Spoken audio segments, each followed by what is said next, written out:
go. Hey guys, and welcome back to my channel. So for today's video, we are joined with Mary Berry Toon. I've run out of names. What do you want to be called? I don't know. Think of one. Holly Willoughby. Holly Willoughby. Yeah? Holly Willoughby.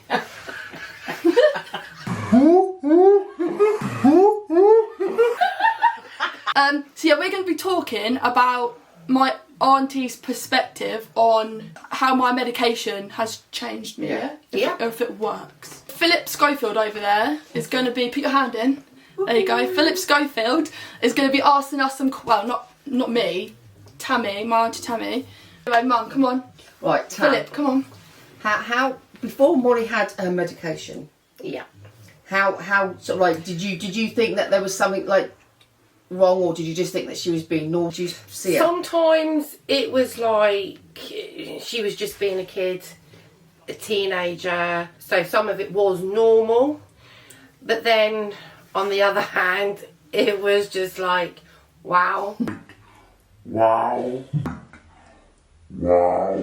Okay. It was hard. Yeah. It was very hard, especially when You couldn't do anything about it. And seeing what you were doing to your mum, your dad and your sister, it was very, very hard. Because you couldn't say anything because you didn't want to upset me, and then you didn't want to be upsetting Mum, so you had to kind of be like a referee. Yeah, kind of thing, it like was saying, very, very hard.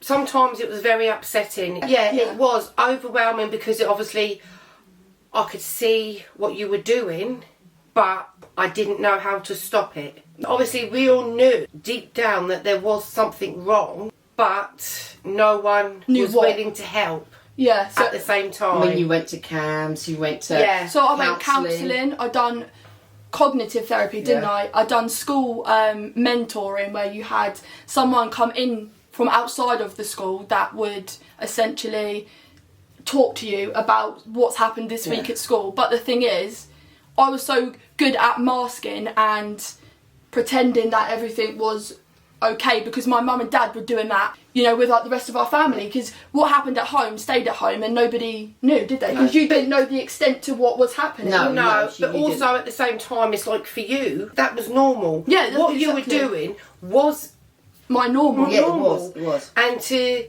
everyone else, it was normal. Yeah. But we knew that there was something. But to you, the way you were, I'd never been different. No. So I didn't know nothing different. No. We thought you were just hyperactive. You just very uncontrollable child. Yeah, that's like spoiled. Because everyone was, oh, it's your parents, they're not parenting you properly. I was the only child for what, 4 years? And previously, like, you have to, not plug in my book, but if you read my book, it tells you the journey and the history of my mum's mental health, and it will tell you why people may have assumed that I was spoiled because of the journeys and the events that took place before I was conceived. So people may have assumed that, you're being spoiled because, you know, your mum's fertility, is that the right word? Yeah, fertility, you know, it wasn't great. Yeah, that's it, yeah. I wanted to give her everything because you worked so hard. To have me. Yeah. And it was a miracle that you even had me. So when you knew that you did, you wanted to just throw everything at me.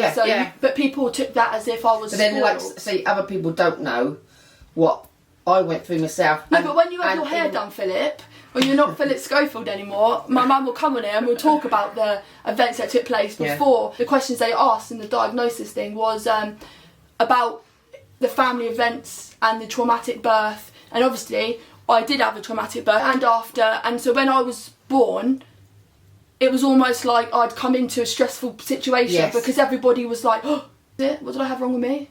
The cord wrapped around your neck 3 times. Yeah. Maisie's always had to be the one she's been like not pushed aside. No. But Molly has always had to come first. But that's not. But that's probably why you saw it more as well. Yeah, but that's not horrible. You know, she was pushed to the back.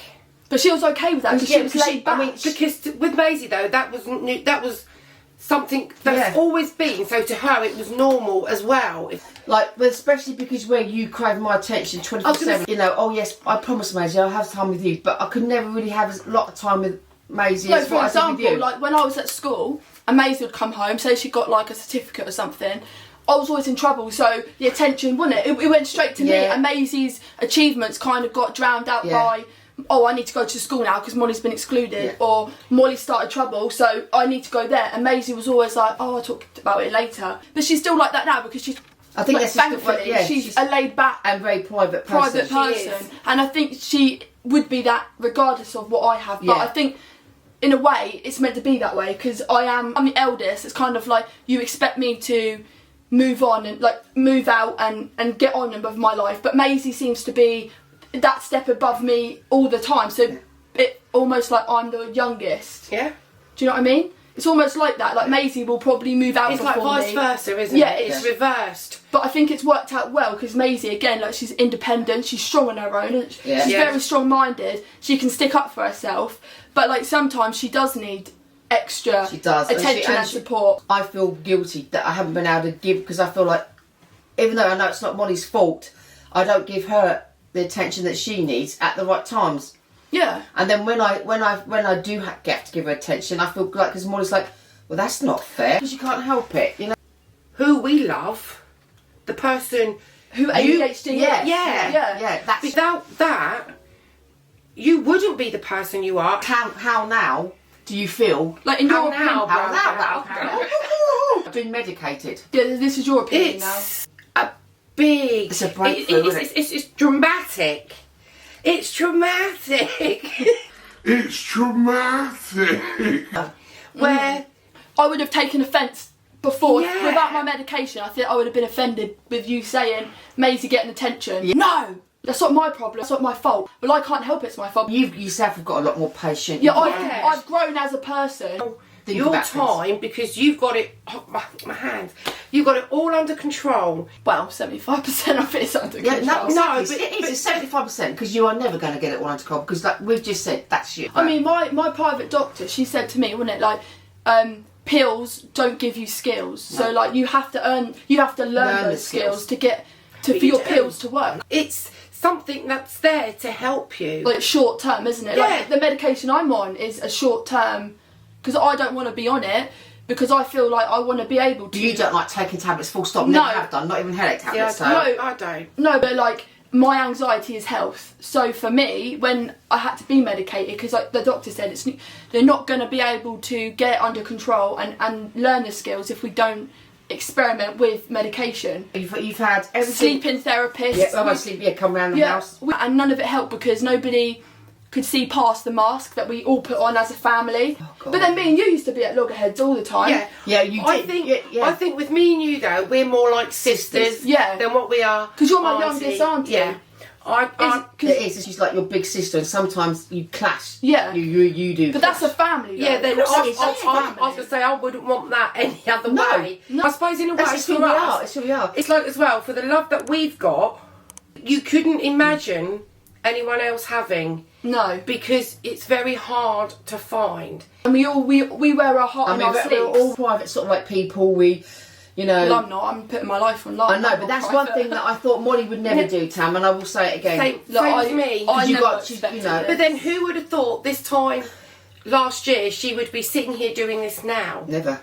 Molly wasn't a confident person. She wouldn't even stay in the same room with people for long. Well, I couldn't even look people in the eye this time last year before I was diagnosed. I can't now. I know you can't, but you can. I mean, people see it, like in my videos, if you watch them, I'm looking everywhere but that's not even a person, and I don't like staring at it, but that's just me.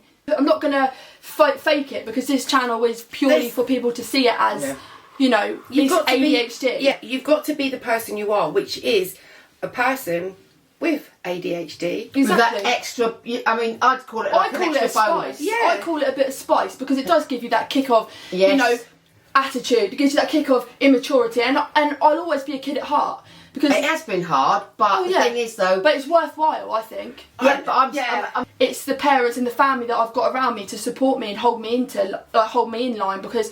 I mean, like I said in some of my blogs and like on Facebook and stuff, it's never been easy. No, I mean, I could have easily have gone down the wrong line. Like some of the friends, you still do go down some wrong lines. But thankfully, you weren't like, you know, we won't say like perfect. But then who is perfect? No one's. There's no such thing as perfect. But perfect. But you know, we worked through it. I mean, it was hard times, and like all the rest of the mums and dads out there, it's hard, and I can totally know where they're coming from. I think any member of family that do have autistic or ADHD children, is in some way they're very lucky because obviously it's different. Yeah, the child's uniqueness. Because the child offers something that could, like, I think is they see the world in a different perspective. But it's the loving, it's the care.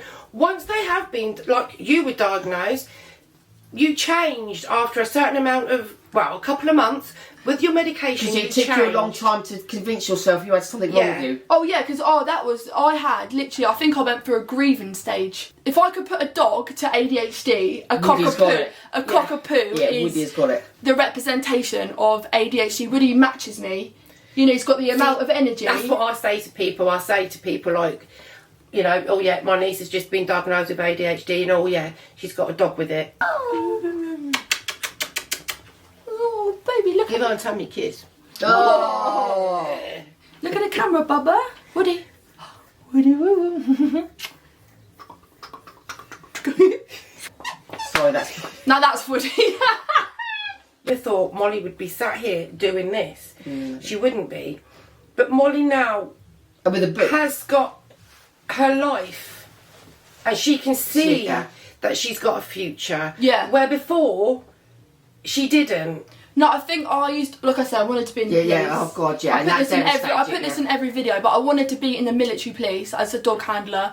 That was ever since I can remember, that's always been my dream job.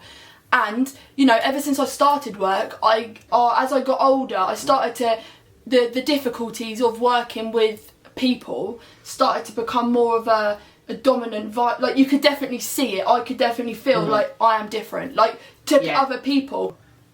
Loved you millions, trillions then.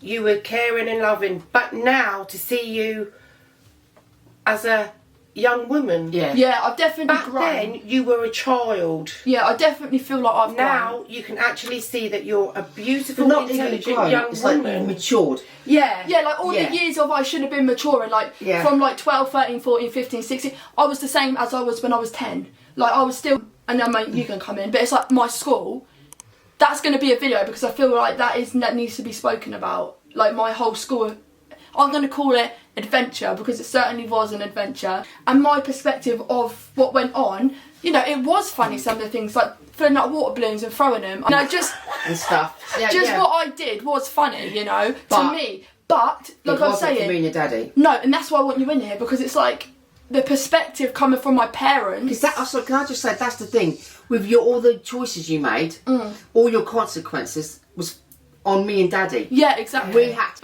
when mum can get her hair done and my dad can get his hair done. His nostrils come. Oh no! Can't you pat him? Wax them. That might be a video. But that's a video, yeah. If I can get 100 likes on this video, we'll get them things and put it at my dad's nose. My God. Video that I do definitely want to film that will be coming out soon will be with you and Dad. I mean, my sister is not interested in being on YouTube. She don't want to do it. No, so that's her choice. Because she's very private. Yeah, she's very private. So I mean, you won't really. You might hear her voice every now and but again. you definitely won't see her face. I can promise you that. You just hear my sister's voice because when she was at school. And we was at school together for 1 year, and what did she say? The first day she started...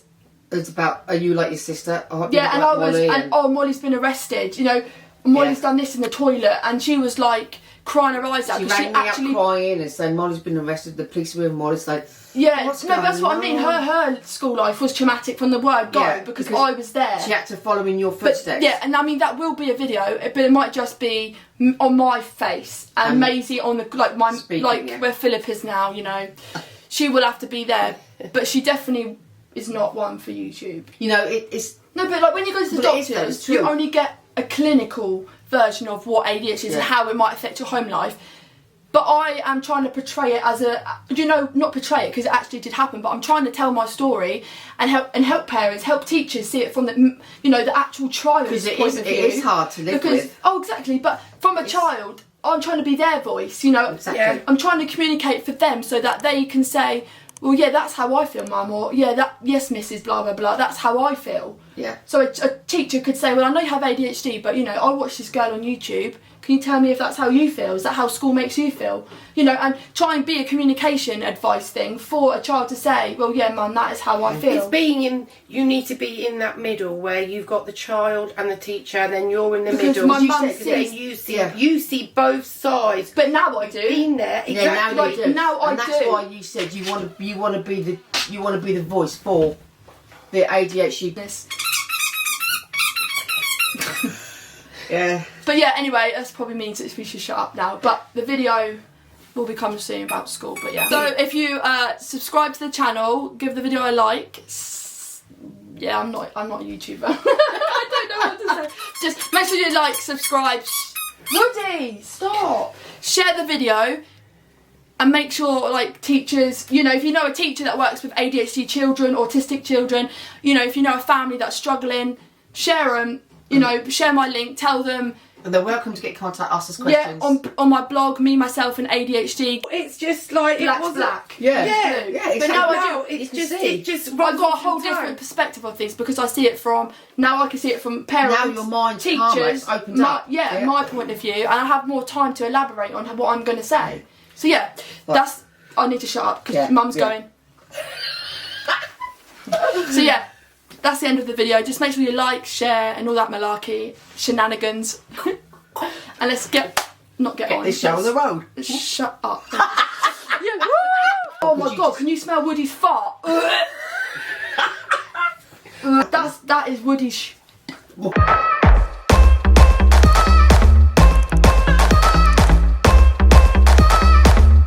Right, so we have officially brought a new puppy. So we're just going to pick him up now.